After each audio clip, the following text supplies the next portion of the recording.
첫 번째 거래량이 증가할 때는 우리가 개미가 하는 게 아니죠. 개미가 하는 게 아니라 그 정보에 대한 정보를 가진 사람들이 거래량을 증가를 시킵니다.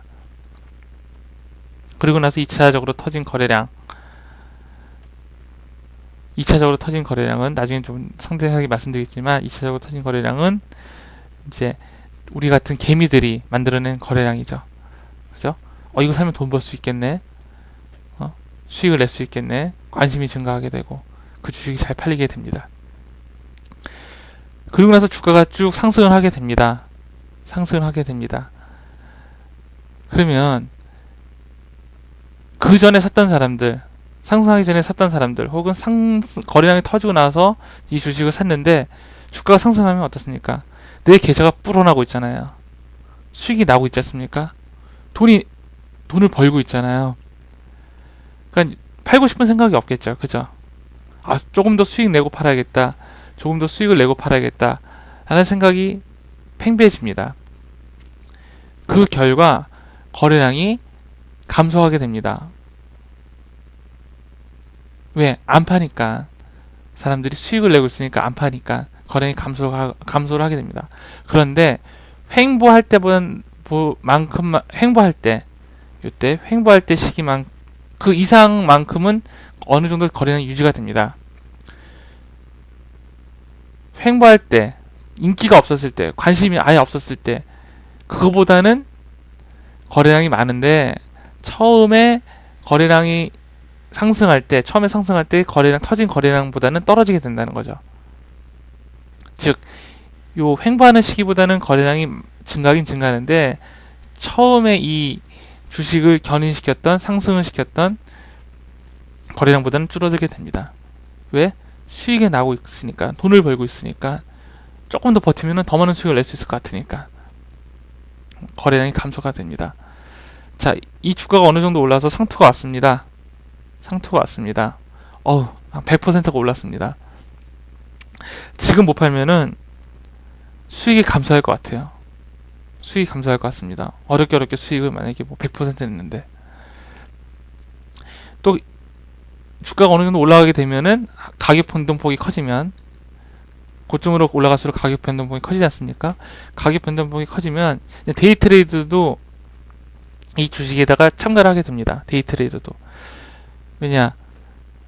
이 사람들은 하루에 한 1%, 2%만 수익을 내면 만족하는 사람들이거든요. 그런데 주가가 바닥일 때는 가격의 변동폭 자체가 1%이기 때문에 이 사람들이 들어갔다가 나올 만한 시간적 여유를 주지가 않습니다. 가격적 여유도 주지도 않고 매수할 수 있는 그런 주지도 않는데, 주가가 막 급등하기 시작하면서 하루에 10% 혹은 20% 왔다 갔다 그랬을 때는 데이 트레이더 같은 경우에는 충분히 내가 저 가격의 변동폭 안에서 수익을 내고 나올 수 있겠다 라는 생각을 가지게 되면서 데이 트레이더도 그 주식에 관심을 갖게 되고 매수에 참여하게 됩니다. 그리고 또 빠져나오겠죠. 또 사고 빠져나오고, 데이 트레이더 같은 경우는 또 사고 빠져나오고 그러면서 거래량이 점점 늘어나게 되는 겁니다. 거래량이 늘어나게 됩니다. 그리고 그 주식을 시세 조정을 하고 있던 세력이 만약에 있었다면, 세력은 그 전에 만들어 놓은, 자기네들이 매집해 놓은 그런 물량을 처분하기 위해서 소위 말하는 작전이라는 걸 하게 됩니다. 근데 한꺼번에 자기네들이 갖고 있던 거를 한꺼번에 이거를 내놓게 되면은 갑자기 주가가 폭락하게 되니까 교묘한 작전을 써서 주거니 받거니 하여튼 그런 작전을 써가면서 그 물량을 개미들에게 넘기게 됩니다. 그러면서 또 어떻습니까? 거래량이 증가하게 됩니다. 데이 트레이더는 이익을 낼 수 있을 것 같으니까 사고 팔면서 거래량이 늘어나게 되고, 세력은 세력 나름대로 자기네들 물량을 처분하기 위해서 주거니 받거니 하면서 거래량이 많아지고, 또 아무것도 모르는 상태에서 샀던 개미들도 너무 주가가 많이 오르고 가격 변동폭이 심하니까 불안해서 주식을 던지게 됩니다. 그러한 일련의 과정을 거치면서 상투에서는 어떻습니까? 거래량이 폭발을 합니다. 최고 30%까지 가격 변동폭이 올라가게 되죠. 그래서 상투 부분에서는 거래량이 폭발하게 됩니다. 자, 여기는 아직 안 썼는데 지명관계를 못 썼는데 이렇게 거래량이 폭발하고 주가가 하락을 하게 됩니다. 그럼 거래량이 어떻게 될까요? 상투에 비해서 당연히 감소하게 되겠죠. 왜냐? 하락을 하고 있으니까. 사봤자 돈을 못 벌 것 같으니까. 수익을 낼 수 없을 것 같으니까. 하락 시기에는 거래량이 감소하게 됩니다. 자, 우리가 뭐 하락할 때 거래량까지는 알 건 없고요. 크게 이 네